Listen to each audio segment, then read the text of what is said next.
I teach physics, and I've also been involved with being chair of my department, and this is my second time through. And in service, I've done a lot of service for the department, and I've also done service for other departments, hiring committees, reviews, and so on. And then I would say my main service is being a parliamentarian for the faculty. So those are the sorts of things that I'm involved with. I'm interested in what do I find most interesting about physics? I'm interested in the behavior of all sorts of systems, and also the I would say the mathematical elegance of the laws that govern those behaviors. The thing that I've been working on lately, I think, is really interesting because it's unknown.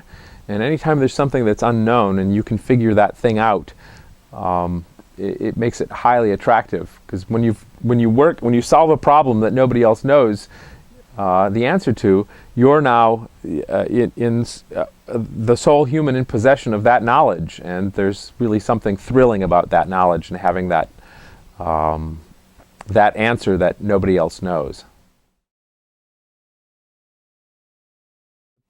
Have I been working with students on the problem that I'm working on now?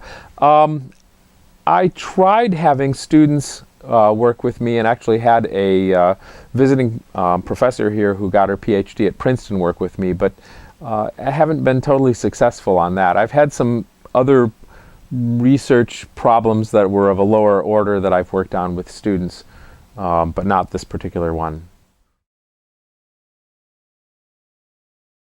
What do I find easiest to explain, and what do I find most difficult? These days, I think I've been teaching long enough that I don't find there's that great a difference in difficulty. I think I got better at teaching the more elementary things, the intro courses and so on. I'm about the same at the advanced courses. But initially, I found the advanced courses easier because I could use more mathematics to explain the physics to the students, and the students had more of a background, and that made it easier.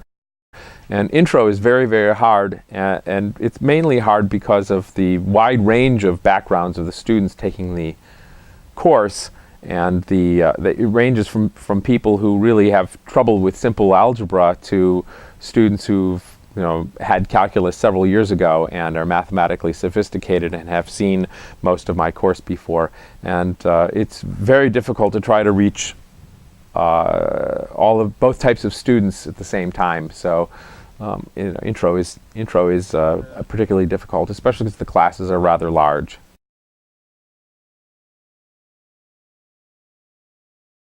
So how do I inspire those who in the classroom who are not really interested in physics? They quote have to take it. Yeah. That turns out to be pretty much everybody in the class, except for a small number. So we're talking 30-ish students in a class, and just a handful who want to be there.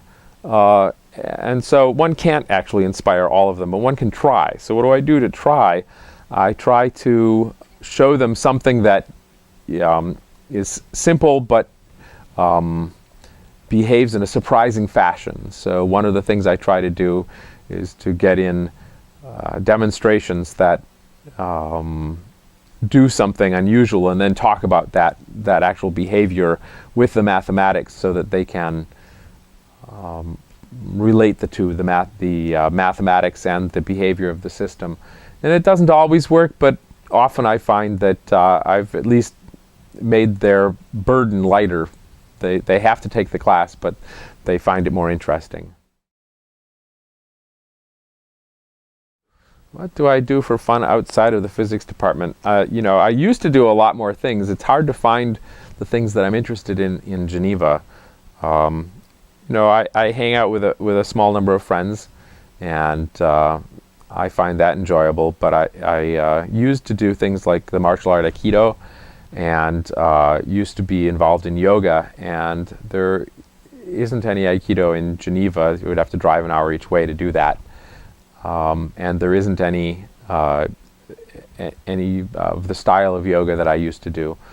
I still sometimes do calligraphy. I like to pick up a pen and make beautiful letters.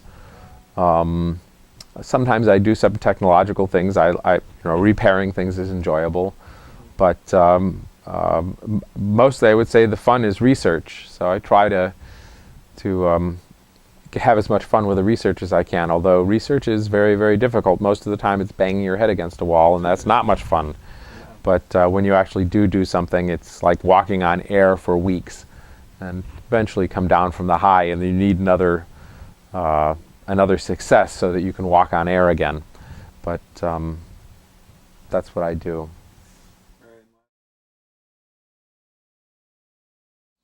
My favorite thing. So I'll tell you a story that I was here temporarily, and the administration made me an offer, but it wasn't as good as a tenure track offer elsewhere. And when I was at this other place, at the other institute, there were things to like there, but there were a lot of things I missed.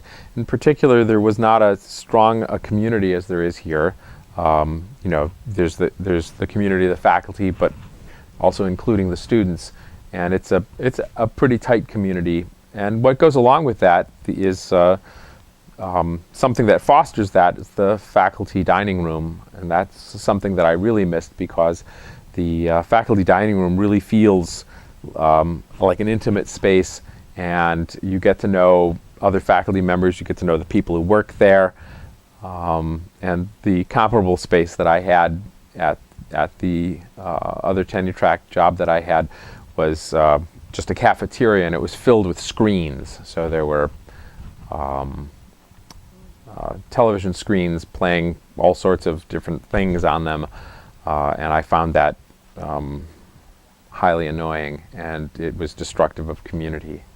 So that, I think, is probably the thing I like best about the campus, or about the institution, is the sense of community.